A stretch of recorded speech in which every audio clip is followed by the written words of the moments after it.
নমস্কার বন্ধুরা, কেমন আছো সবাই? আর একটা নতুন ব্লগে তোমাদের স্বাগত জানাই। তো এখন আমি বানাবো ক্যারামেল পপকর্ন। তো দেখো, এখানে আমি পপকর্নটা ভেজে নিয়েছি প্রেসার কুকারে। চলো তোমাদেরকে দেখাই। দেখো, এখানে প্রেসার কুকারে পপকর্নটা ভেজে নিয়েছি। আর নিয়েছি এই ছোট্ট কড়াটায় গুড়। এই গুড়টা এবার জল দিয়ে ফুটিয়ে ফুটিয়ে গাঢ় করব। দেখো, এখানে আমি জল দিয়ে দিয়েছি। এটা ফুটিয়ে ফুটিয়ে গাঢ় করতে হবে।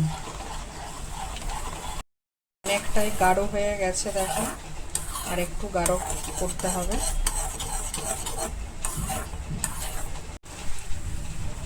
তো এবার এই বাটারটা ওতে দিয়ে দিচ্ছি। এই তো বাটার।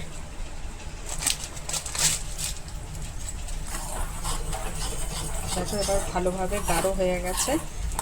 এবার গ্যাসটা অফ করে দেবো। বাটারটা আগে ভালো করে গলে যাক।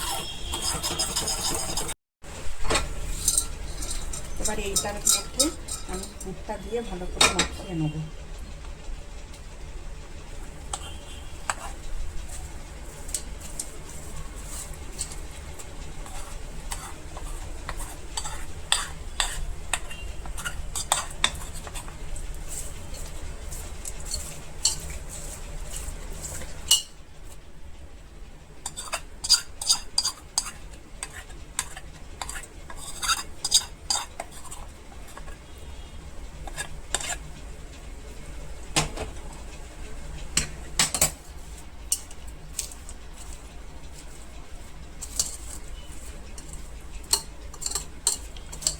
বন্ধুরা দেখো, পুরো দোকানের মতনই হয়েছে।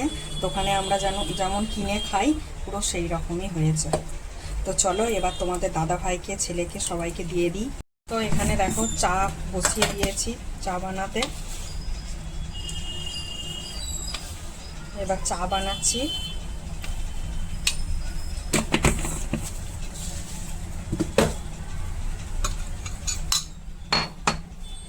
একটু আদা দিয়ে দিই, চায়ে আদা দিলে একটু বেশ ভালো লাগে খেতে।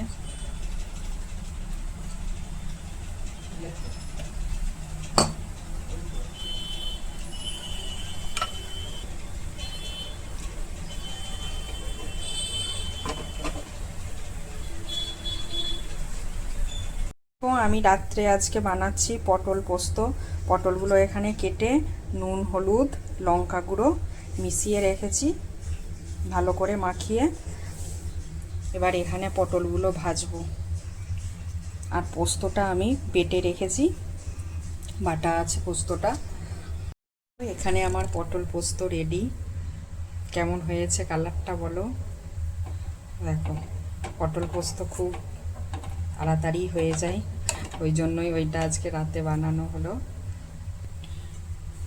আর এখানটায় আটা নিয়েছি রুটি বানানোর জন্য, আটাটা মাখবো। আজকে এখানে জানো তো বন্ধুরা, আজকে এখানে প্রচণ্ড বৃষ্টি হলো দুপুর থেকে। এখানে না হলে শর্ট করে বৃষ্টি হয় না দিল্লিতে। তো আজকে প্রচণ্ড বৃষ্টি হলো। কিছুদিন আগেও হয়েছিল বৃষ্টি, তবে তারপরে আর হচ্ছিল না। এবছর বৃষ্টি তো সব জায়গাতেই হচ্ছে, ওই জন্য। না হলে দিল্লিতে বৃষ্টি হয় না, খুব খুব কমই হয়, কিন্তু এবছর দিল্লিতেও বৃষ্টি হচ্ছে। তো দেখো, এখানে গরম গরম রুটি হয়ে গেছে, রেডি। তো এবার খেয়ে নিই।